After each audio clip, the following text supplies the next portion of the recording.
एकजना आमा आउनुभयो। उहाँको विगत 20 वर्षदेखि तपाईँको चाहिँ शरीरमा दुखाइहरू हुने समस्याहरू थियो। कहिले कतै दुख्ने, कहिले कतै दुख्ने। धेरैचोटि उपचार गर्दा पनि उहाँको चाहिँ रोग के हो भन्ने पत्ता लगाइरहेको थिएन। र उहाँ पनि मान्न तयार हुनुहुन्थेन कि तपाईँको चाहिँ यो मानसिक समस्या हो भनेर। अब कुरा गर्दै गर्दा तपाईँको चाहिँ लगभग 20 वर्ष अगाडि उहाँको चाहिँ छोरा बित्नु भएको रहेछ।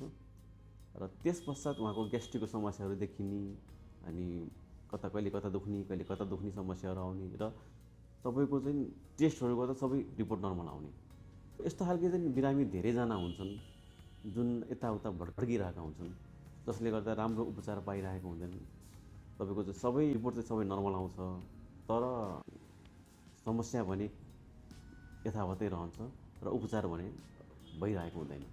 तसर्थ तपाईँको दिमागले कुनै पनि तनाव बिर्सिए तापनि कहिले कहिले चाहिँ तपाईँको शरीरले पनि अनेकौँ शारीरिक समस्याहरू देखाएर यो चाहिँ शरीरले सम्झिरहेको हुँदो रहेछ। त्यही भएर कहिले कहिले यो सोमाटोफर्म डिसअर्डर भन्ने एउटा रोग हुन्छ, जुनमा चाहिँ तपाईँको चाहिँ रिपोर्ट सबै नर्मल भए तापनि दुखाइको महसुसहरू भइरहेको छ। धन्यवाद।